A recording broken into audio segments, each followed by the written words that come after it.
गुजरात राजनीति का एक ऐसा चेहरा जिसकी अपनी पहचान पार्टी से इतर भी है, पार्टी से अलग भी एक व्यक्तिगत पहचान है। कई युवा उनसे सीधे कनेक्ट करते हैं। अल्पेश ठाकुर हमारे साथ हैं। अल्पेश जी, मेरा पहला सवाल तो ये है कि जो दो सभाएं मैंने आपकी देखी हैं, जिस तरह का जन समर्थन आपके लिए देखा है, ये कॉन्फिडेंट तो करता है कार्यकर्ताओं को, नेताओं को कितना कॉन्फिडेंट करता है? क्योंकि आप तो नब्ज टटोलने वाले नेता हैं, कैसे देखिए, नेताओं को तो यही है, ये लोगों को देखते ही तो कॉन्फिडेंस आता है।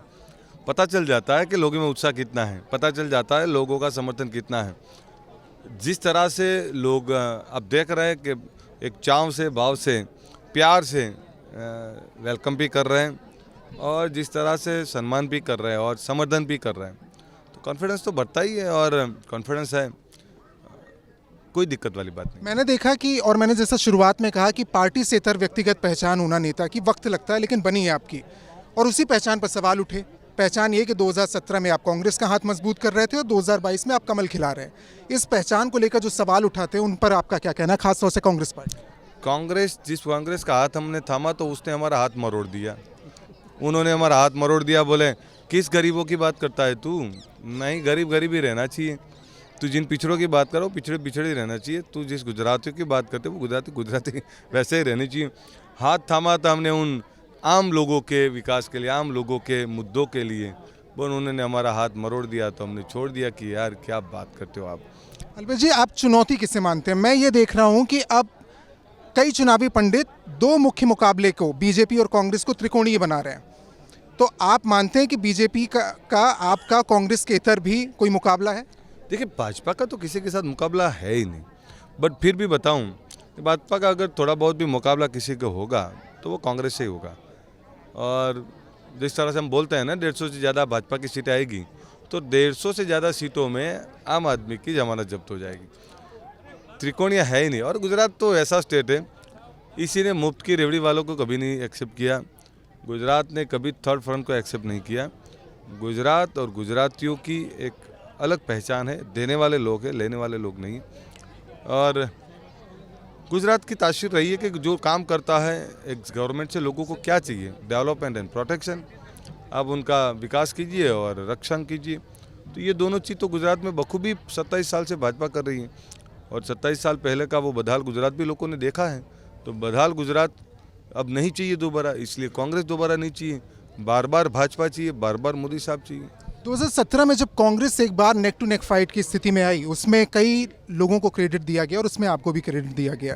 कांग्रेस के नेता ये आरोप लगा रहे हैं अब कि वो लड़ाई जो निर्णायक हो सकती थी उसे अल्पेश ठाकुर ने अपने अवसर के लिए फंसा दिया। कैसे? बीजेपी का दामन थाम के अपने फायदे के लिए। आपको बताऊं, जो पार्टी 27 सालों में एक भी जन आंदोलन नहीं खड़ी कर पाई, जो चुनावी मेंढक की तरफ बाहर निकल आते हैं, उन 5 सालों में ना लोगों के बीच जा रहे हैं, ना लोगों की जन समस्याओं को हल करने के लिए लड़ रहे हैं, ना लोगों का प्यार पाने का प्रयास कर रहे हैं। सिर्फ ऐसी ऑफिसों में बैठे रहते हैं। और 2017 में जो कि आंदोलन हुए, ये इनका स्वभाव हो गया। जो आंदोलन होते हैं या जो थोड़ी बहुत कुछ होता है तो उसमें कूद जाते हैं, या वो ये मानते हैं कि जो 20-25% जो मतदाता जो बरसों से कांग्रेस को वोट दे रहा है, मानते हैं कि कुछ भी नहीं करेंगे तो ये तो हमें देंगे ही। और दूसरा ये कि इलेक्शन के टाइम पे जातिवाद भड़का देंगे, मुद्दों से भड़का देंगे सबको, और इसी तरह से चुनाव जीत जाएंगे। बट कुछ नहीं होगा कांग्रेस का। आपको बताऊं, ना फाउंडेशन है, ना आइडियोलॉजी बची है, ना नेता बचे हैं। उनके नेता भी पूरे सब ऐसे अपने मज़े में रहते हैं। 6 बजे के बाद तो सो जाते हैं और लोगों को तो आधी रात को काम पड़े तो कहाँ जाएंगे। तो कांग्रेस नॉन आइडियोलॉजिकल पार्टी बन गई। कांग्रेस का फाउंडेशन नहीं बचा और लोगों को भी उनको भरोसा नहीं है। अरे यार, आपके 2000 से ज़्यादा बड़े नेता चले गए, 50-50 साल आपके साथ रहे। ठीक है, हमने तो 2 साल में हमको तो पता चल गया। 50 साल जो साथ में रहे उनको अब पता चला है, तो उनसे होशियार तो हम निकले। अब ऐसे समय में आप ये सवाल उठा रहे हैं जब राहुल गांधी भारत जोड़ो यात्रा कर रहे हैं। उनको कांग्रेस जोड़ो यात्रा करनी चाहिए, कांग्रेस जोड़ो यात्रा करनी चाहिए। अब जो आप जब युवाओं से कनेक्ट करते हैं अल्पेश जी, तो आप गुजरात का युवा क्या चाहता है? देखिए, गुजरात का युवा, उनको सब कुछ मिल रहा है, पर फिर भी कुछ नया हो, कुछ नई बात हो, नया इनोवेटिव। मैंने बोला ना, हर गांव को डेवलप किया। कैसे एक गांव सुंदर कैसे होता है? उसका तालाब ब्यूटिफिकेशन हो, उस पर वॉकवे हो, उसमें डिजिटल लाइब्रेरिया हो, गांव की सड़कें अच्छी हो, गांव में बाग बगीचे हो, एक सुंदर गांव जहां कोई कचरा ना हो, कुछ ना हो। तो अब नया कुछ लाना पड़ेगा। ये तो वेल डेवलप इलाका है, देखिए 50 करोड़ का ब्रिज बना, 25 करोड़ की स्कूल बन रही है।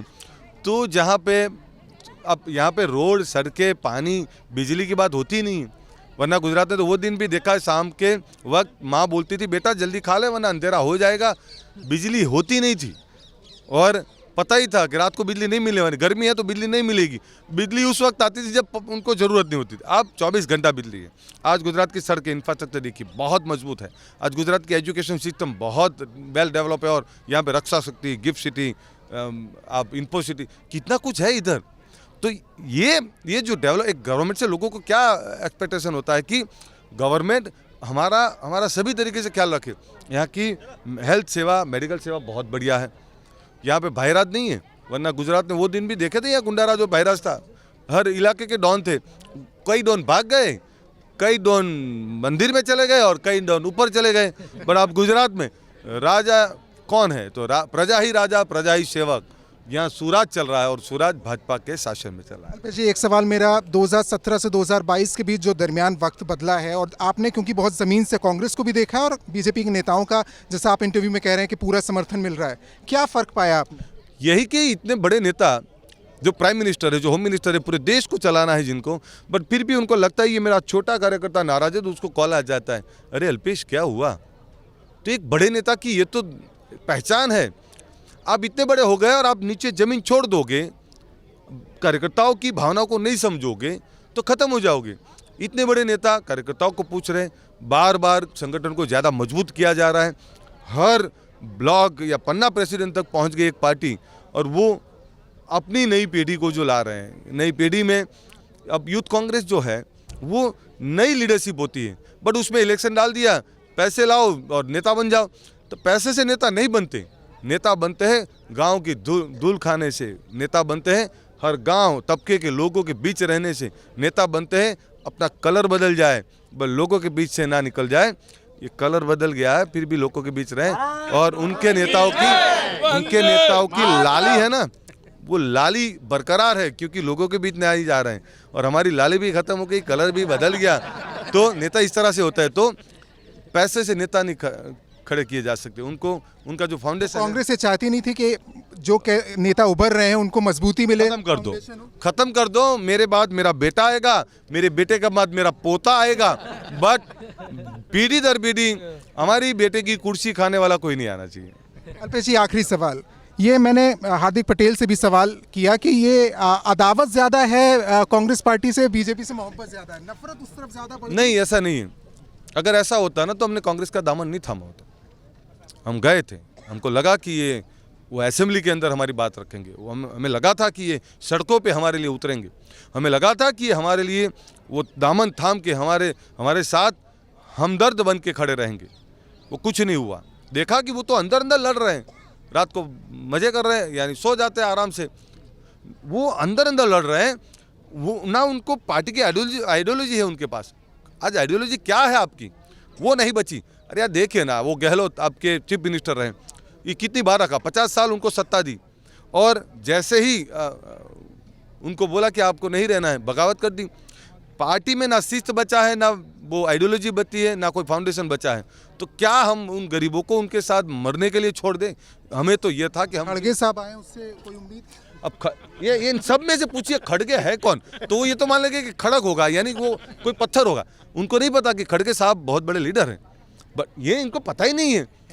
हमारे यहाँ गुजरात में खड़ग यानी इस तरह से बोला जाता है। खड़गे साहब जो नहीं जानते, खड़गे साहब कितना करेंगे मुझे नहीं पता, बट आपको बताऊं गुजरात के अंदर वो कुछ नहीं कर पाएंगे क्योंकि गुजरात का पूरा ढांचा ध्वस्त है, पूरा फाउंडेशन ध्वस्त है। ये तो वो मतदाता बहुत महान है कि वो 25% 20% वोट दे रहा है, उसकी वजह से पार्टी जिंदा है, वरना उन नेताओं ने तो पूरी पार्टी का बंटाधार कर दिया। हमें नहीं चाहिए था कि उन अंधेरे गलियों में जो हमारे लोग थे उनको उजाले की तरफ ले जाना है। मुझे तो मेरे लोगों के लिए सोचना है, मेरे लोगों के लिए काम करना है, उनकी भूख मिटानी है। इनके साथ रह के वो भी भूखे ये भी भूखे तो मर जाएंगे। अब उनके नेता मजबूत हो रहे हैं, कार्यकर्ता कमज़ोर हो रहे हैं। तो यही है।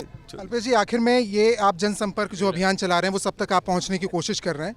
जो लोग अभी आपको सुन पा रहे हैं टीवी के माध्यम से और जो आपका वोटर है या जो आपकी विचारधारा सुनना चाहता है, आपके थॉट सुनना चाहता है, आखिरी संदेश उनके लिए। मैं उनको इतना ही कहना चाहता हूँ, 27 साल पहले का बदहाल गुजरात और आज का विकसित गुजरात, मैं उतना ही कहना चाहता हूँ कि इस इलाके में, इस क्षेत्र के अंदर बहुत क्रिएटिव आइडियाज़ के साथ हर गांव की डिजिटल लाइब्रेरी हो, हर गांव में बाग बगीचे हो, हर गांव में वाईफाई जोन हो, हर गांव की सड़कें बहुत ज़्यादा सुंदर हो, हर गांव के अंदर वॉकवे हो, हर गांव के अंदर एक जिम हो, हर गांव एक इतना सुंदर बन जाए कि हमारे गांव लोग को देखने आना चाहिए। और मैं आपको दावे से बोल सकता हूं 5 साल में ये सभी चीज़ें मैं हर गांव में कर दूंगा। बहुत बहुत शुक्रिया भारत एक्सप्रेस से बात करने के लिए। तो आपने अल्पेश ठाकुर जी को सुना और लगातार जनसंपर्क अभियान अल्पेश जी का जारी है।